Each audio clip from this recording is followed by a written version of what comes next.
হে কবিগুরু, কবিতা লেখায় তুমি যে অনন্য।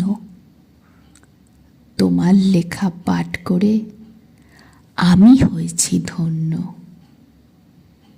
আশীর্বাদ করো, এইভাবেই এগিয়ে যেন যাই। তোমার আশীর্বাদ ছাড়া কিছু আর নাহি চাই। নমস্কার আমার সকল প্রিয় কবিতাপ্রেমী বন্ধুরা, আশা করি সবাই খুব ভালো আছো এবং আনন্দে আছো। আজ তোমাদের ডাকে সাড়া দিতে এসে গেছি সেই সুদূর প্রান্ত থেকে।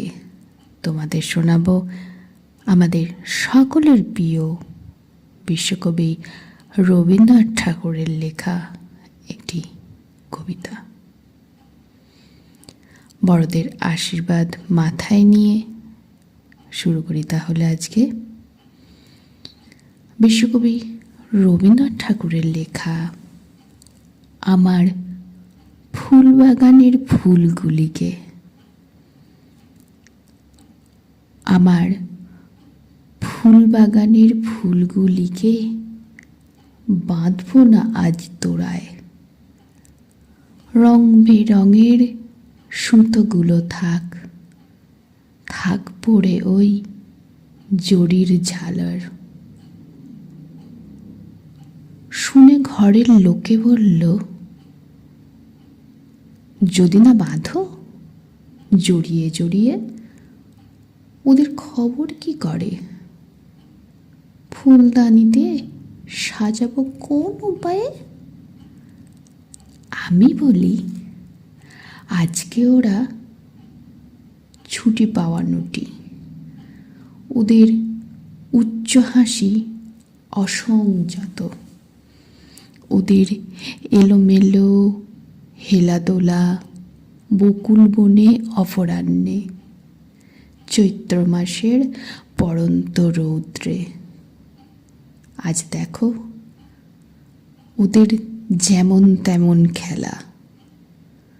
শোনো ওদের যখন তখন কলধ্বনি, তাই নিয়ে খুশি থাকো। বন্ধু বললে, এলেম তোমার ঘরে, ওরা পেয়ালার তৃষ্ণা নিয়ে। তুমি খ্যাপার মতো বললে, আজকের মতো ভেঙে ফেলেছি ছন্দের সেই পুরনো পেয়ালাখানা। আতিথ্যের ত্রুটি ঘটাও কেন? আমি বলি, চলো না ঝর্ণাতলায়। ধারা সেখানে ছুটছে আপন খেয়ালে, কোথাও মোটা কোথাও সরু, কোথাও পড়ছে শিখর থেকে শিখরে, কোথাও লুকোলো গুহার মধ্যে, তার মাঝে মাঝে মোটা পাথর। পথ ঠেকিয়ে দাঁড়িয়ে থাকে বড়বড়ের মতো, মাঝে মাঝে গাছের শিকড় কাঙালের মতো ছড়িয়েছে আঙুলগুলো। কাকে ধরতে চায় ওই জলের ঝিকিমিকির মধ্যে?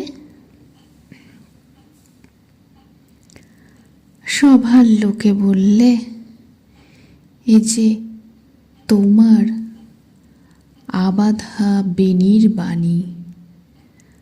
বন্দিনী সে গেল কোথায়?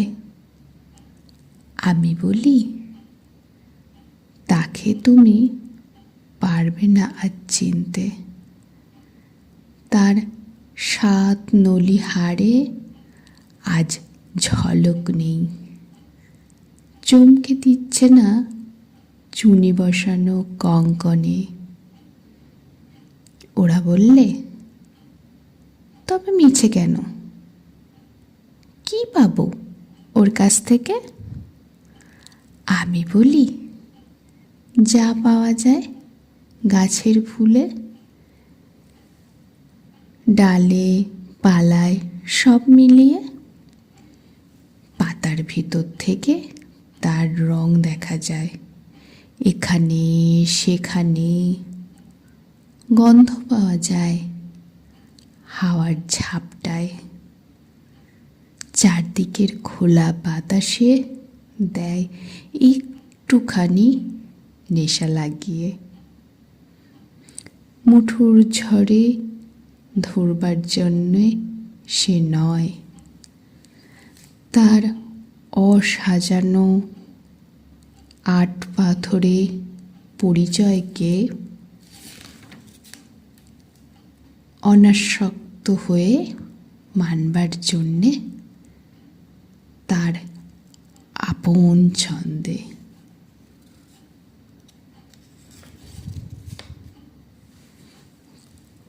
কণ্ঠে শ্রাবন্তী সাহা।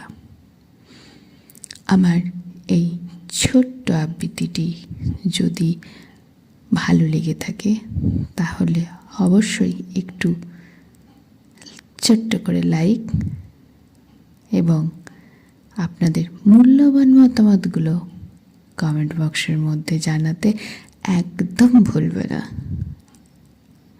আর একটু শেয়ার করবে। নতুন বন্ধুদের বলি, তোমাদের যদি আমার কবিতা ভালো লেগে থাকে তাহলে অবশ্যই আমার পাশে থেকো।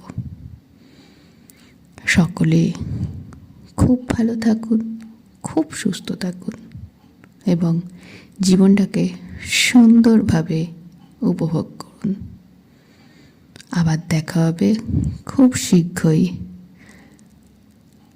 রিসাইটেল বা স্বরচিত কবিতা নিয়ে। আজ তাহলে এখানেই শেষ করি। নমস্কার।